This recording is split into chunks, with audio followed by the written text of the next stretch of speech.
በስመ አብ ወወልድ ወመንፈስ ቅዱስ አሐዱ አምላክ አሜን። መስከረም 18 2018 በቅዳሴው መሃል ላይ ገባሬትና ዲያቆን የሚያነበው አንደኛ ቆሮንቶስ ምዕራፍ 1 ከቁጥር 10 እስከ ፍጻሜ፣ ንፍቁ ዲያቆን የሚያነበው አንደኛ ጴጥሮስ ምዕራፍ 4 ከቁጥር 1፣ ንፍቁ ካህን የሚያነበው ግብረ ሐዋርያት ምዕራፍ 2 ከቁጥር 22። በቅዳሴው መሃል ላይ የሚሰበከው የዕለቱ ምስባክ መዝሙር 59 ከቁጥር 4 ወወሀብኮሙ ትእምርተ ለእለ ይፈርሁከ ከመ ያምስጡ እምገጸ ቅስት ወይድኃኑ ፍቁራኒከ ወወሀብኮሙ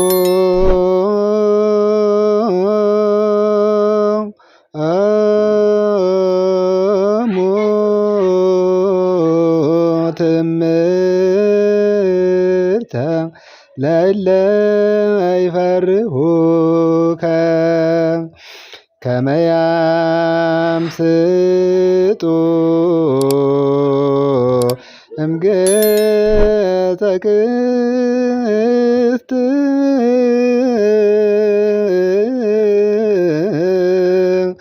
ወይድኃኑ ፍቁራኒከ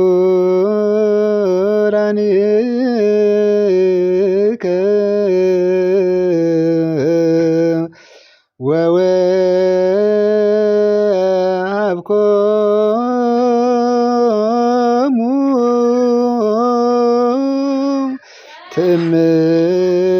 ትእምርተ ለእለ ይፈርሁከ ከመ ያምስጡ እምገጸ ቅስት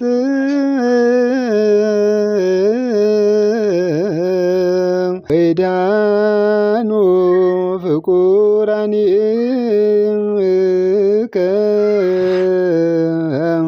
ትርጉም ከቀስት ፊት ያመልጡ ዘንድ ለሚፈሩ ምልክትን ሰጠሃቸው።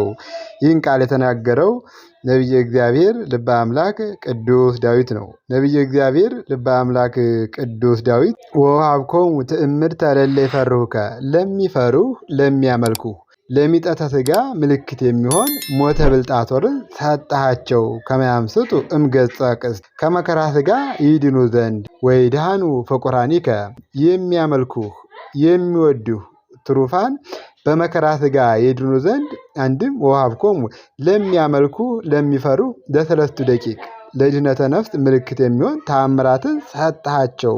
የሚወዱህ የሚያመልኩ ሰለስቱ ደቂቅ ከመከራ ሥጋ ይድኑ ዘንድ ቀስት ያለ እንደሆነ ጦር ወርውረውባቸዋል፣ ሰይፍ መዘውባቸዋል። አንድም ለሚፈሩህ ለሚያመልኩህ ለሚፈሩህ ለሚያመልኩ ለምእመናን ለሚጠተ ነፍስ ምልክት የሚሆን የዲያብሎስን ድል መንሳት ሰጠሃቸው። ምልክት የሚሆን ግራ ቀኝ ማማተብን ሰጠሃቸው። ወወሀብኮሙ ትእምርተ ለእለ ይፈርሁከ ምልክትን ሰጠሃቸው ሲል ይህ መስቀልን ሰጠሃቸው ማለት ነው። በዚህ ዘመን በዚህ ወቅት አጠቃላይ ስለ መስቀሉ የሚነገርበት ዘመን በመሆኑ ወወሀብኮሙ ትእምርተ ለእለ ይፈርሁከ ከመ ያምስጡ እምገጸ ከቀስት ፊት ያመልጡ ዘንድ ለሚፈሩ ምልክትን ሰጠሃቸው ያለው ከጠላት ዲያብሎስ በመስቀሉ አማትበው መስቀሉን ትምክህት አድርገው ከጠላት ዲያብሎስ መከራ ይድኑ ዘንድ ምልክትን ሰጠሃቸው፣ መስቀልን ሰጠሃቸው ሲል ነው ማለት ነው። እንግዲህ አጠቃላይ ይህ ዘመን ስለ መስቀሉ የሚነገርበት ወቅት ነው ማለት ነው። ስለ ቃሉ